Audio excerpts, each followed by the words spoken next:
আসসালামু আলাইকুম ওয়া রাহমাতুল্লাহ। সো আমাদের অন্তর্বর্তী সরকারের প্রধান ডক্টর মোহাম্মদ ইউনূস থাইল্যান্ডের ব্যাংককে সফর করছেন। সেখানে একটা আঞ্চলিক যে কোঅপারেটিং এজেন্সি আছে যেটার নাম বিমস্টেক, মানে কি? মানে হচ্ছে বে of Bengal initiative for multi sectoral technical and economic cooperation.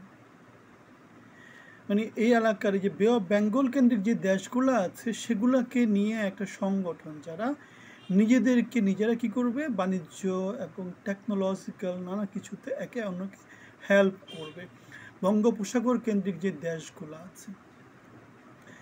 So এই দেশগুলোতে যেটা হয়, এই অর্গানাইজেশনের যে চেয়ারম্যান পদটা সেটা ঘুরে ফিরে নানা দেশের মধ্যে ভাগ বন্টন হয়। এইবার বাংলাদেশের ভাগ্যে সেটা পড়েছে, শেখ হাসিনা যদি বাংলাদেশের প্রধানমন্ত্রী থাকতো, শেখ হাসিনা এই বিমস্টেকের চেয়ারম্যান হতো। ইউনূস যেহেতু এই মুহূর্তে বাংলাদেশের সরকার প্রধান, সে এখন চেয়ারম্যান হয়েছে। এখন এখানে লজিক্যালি প্রশ্ন যে এটা কি এতকে সেলিব্রেট করার খুব বেশি কি আছে কিছু? বাংলাদেশ সেলিব্রেট করতে পারে, কিন্তু ইউনূসও সেলিব্রেট করার কি আছে? জিনিসটাকে অনেকটা যেটা মনে হয় সবজির দাম কমের মতো।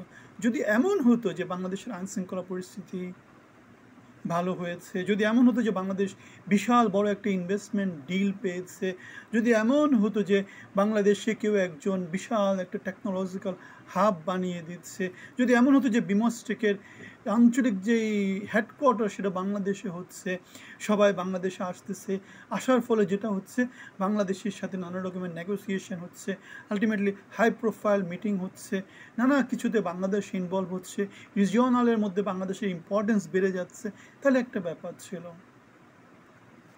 এখন এটা হওয়াতে বাংলাদেশের যারা আছে আর কি, আছে না, হুজুগে নাচা শুরু করেছে, নানাজন নানা কথা বলছে। কিছুদিন পর নাকি কি হয়ে যাবে, বাংলাদেশের সমাজে নির্বাচনের কথা বলার মতো লোক পাওয়া যাবে না।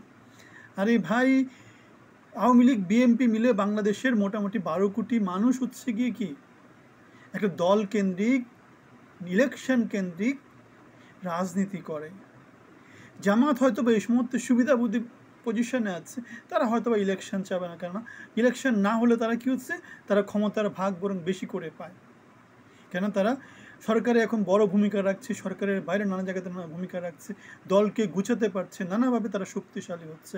ন্যাশনাল সিটিজেন পার্টিও একই রকম, তারাই সরকার, তারা সরকার পরিচালনা করছে, ডিসি এসপিদের সাথে মিটিং মিছিল করছে, সচিবদেরকে নানা রকমের পরামর্শ দিচ্ছে কী কাজ করতে হবে, কী কাজ করতে হবে না, ইন্টারকন্টিনেন্টাল হোটেলে খাচ্ছে দাচ্ছে ঘুমাচ্ছে, প্রেসিডেন্সিয়াল সুইটে থাকছে, হেলিকপ্টারে করে ঘুরে ঘুরে বেড়াচ্ছে, কার্পেটের উপর ছাড়া পা পড়ছে না, পাঁচতারা হোটেলে খাচ্ছে, সাততারা হোটেলে চা খাচ্ছে, 9 তারা হোটেলে গিয়ে আবার কী করছে, ঘুমাচ্ছে, এভাবেই চলতেছে। সো তারা হয়তো চাবে না, কিন্তু যারা সত্যিকারের রাজনীতি করে, যারা রাজনীতিবিদ, আওয়ামী লীগ বিএনপি জাতীয় পার্টি, যারা ক্ষমতার বাইরে আছে, যারা অনেক বছর ধরে রাজনীতি করছে, বাংলাদেশের জনমানুষের কথা বলছে, সংগ্রাম করেছে, তারা ক্ষমতায় যাওয়ার যোগ্য উত্তরাধিকার তারা রাখে, তারা বড় একটা সাপোর্ট জনগণের তাদের পিছনে আছে। এখন এই 2% 5% টোকাই শ্রেণীর কিছু লোকজন যদি ইলেকশন চায় না, ইলেকশনের কথা বললে বাংলাদেশের সমাজে থাকা যাবে না, এরকম নানা রকমের প্যাচাল যদি তারা দিতে থাকে, সেগুলোর তো মূল্যায়ন হবে না। ঠিক আছে, তোমরা যদি ইলেকশনে থাকতে চাও, তোমরা যদি ক্ষমতায় থাকতে চাও, ইলেকশন দিয়েই সেটা করো। এরকম ফেসবুক কেন্দ্রিক প্রচারণা, বট বাহিনী কেন্দ্রিক প্রচারণা, কমেন্ট কেন্দ্রিক প্রচারণা দিয়ে কি কাজ? সো আমরা যেটা বললাম, তাহলে বাংলাদেশকে আমরা অভিনন্দন জানাচ্ছি বিমস্টেকের চেয়ারম্যান হওয়ার জন্যে, আঞ্চলিক কোঅপারেটিং এজেন্সির চেয়ারম্যান হওয়ার জন্যে।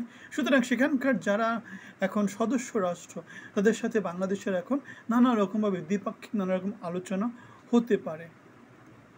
সুতরাং যেটা বলছি, তাহলে বাংলাদেশ তখনই কিছু অর্জন করবে যখন বাংলাদেশে ইনভেস্টমেন্ট আসবে, যখন বাংলাদেশের জিডিপি বাড়বে, যখন বাংলাদেশের আইনশৃঙ্খলা পরিস্থিতি উন্নতি হবে, যখন বাংলাদেশের যেটাকে বলে হিউম্যান রিসোর্সের উন্নতি হবে, যখন বাংলাদেশের যোগ্য নেতৃত্ব হবে, যখন বাংলাদেশে গণতন্ত্র প্রতিষ্ঠিত হবে, যখন বাংলাদেশ থেকে এক্সপোর্ট ইম্পোর্ট নানা রকমভাবে বাংলাদেশ ভৌগোলিকভাবে নানা জায়গাতে ভূমিকা রাখতে পারবে। সুতরাং এখানে আমি আলাদা করে কাউকে কংগ্রেচুলেশন জানাতে চাই না, আমি জানাতে চাই যে বাংলাদেশকে কংগ্রেচুলেশন জানাতে চাই। এটা বাংলাদেশের অর্জন, এটা অন্য কারো পার্সোনাল কোনো অর্জন না। ঠিক আছে? সো ভালো থাকবেন, মন্তব্যতে আপনার মতামত জানাবেন। ধন্যবাদ।